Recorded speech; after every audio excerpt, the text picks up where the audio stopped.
Спасибо. Слово для выступления предоставляется постоянному представителю Джор Кенеша в Конституционном суде Сыранова Самат Хуштубекович.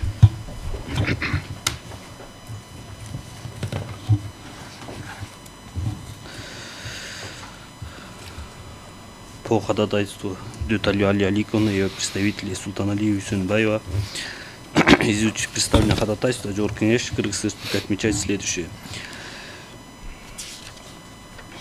Согласно части 4 статьи 100 Конституции Кыргызской Республики установлено, что отмена, изменения или приостановление судебного решения осуществляется судом, установленным в законном порядке. В соответствии со статьей 105 Конституции Кыргызской Республики надзор за точным и единообразным исполнением законов и иных нормативных правовых актов осуществляется прокуратурой Кыргызской Республики.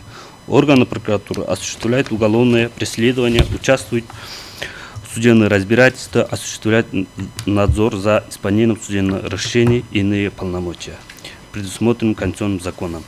Также в соответствии со статьей 36 Конституционного закона Кыргызской Республики о прокуратуре Кыргызской Республики, осуществляя надзор за законностью следствия и дознания. Прокурор вправе выполнять иные полномочия, установленные уголовно-процессуальным законодательством Кыргызской Республики. В связи с этим такое полномочие может принадлежать прокурору во всех формах и видах осуществляемого им прокурорского надзора.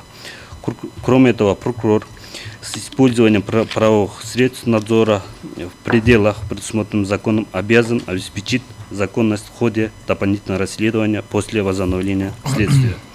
Нормативным правовым актом, который определяет порядок реализации задач правосудия, является Уголовно-процессуальный кодекс Республики, одним из принципов которого является верховенство права и законности, а также справедливое судебное разбирательство и правильное применение уголовного закона. Так отмеченным Кодексом Кыргызской Республики закреплены положения относительно до судебной и судебной стадии уголовного процесса. При этом судебное производство по уголовным делам осуществляется в форме следствия должностным лицом, уполномоченным осуществлять досудебное производство по уголовным делам следователем.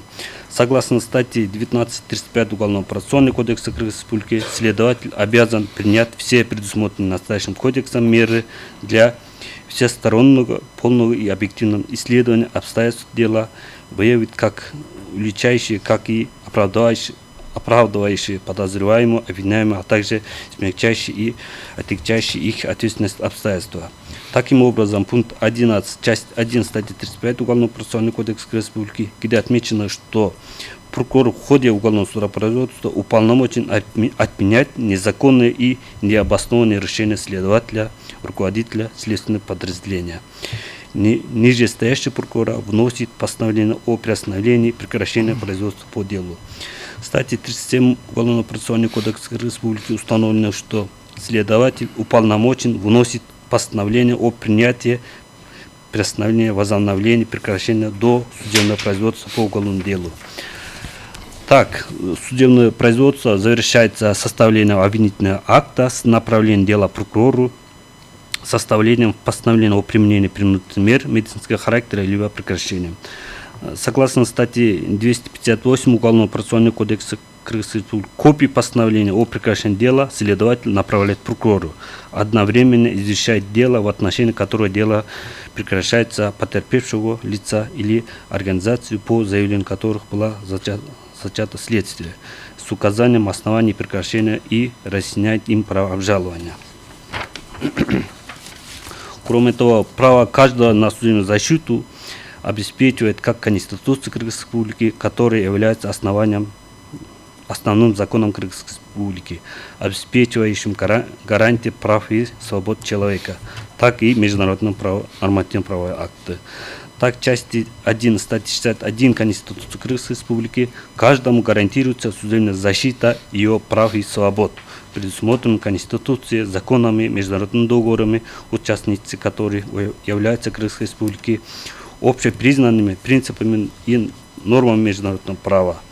Согласно статье 101 Конституции Кыргызской Республики, выступившие в законную силу решения судов Кыргызской Республики обязательны для всех государственных органов местного самоуправления, юридических лиц, общественных объединений, должностных и физических лиц и подлежат исполнению на всей территории республики.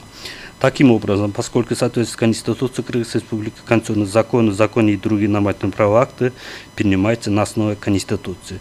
Учитывая, что в уголовно-процессуальном законодательстве регламентирован порядок обязательного исполнения судебных актов, а также порядок их обжалования, считаем, что пункт 11, часть 1 статьи 35 и часть 1 статьи 260 Уголовно-процессуального кодекса Республики не противоречит части 4, части 100, части 1 статьи 101 Конституции Кыргызской Республики. Руководствуясь статьей 34 Конституционного закона Кыргызской Республики о Конституционном суде Кыргызской Республики, просим ходатайство Дöталиевой Аллы Аликовны и ее представителей Султана Алиева Усенбаева о признании неконституционным противоречащим части Уголовно-процессуального кодекса Конституции оставить без удовлетворения. У вас все, да?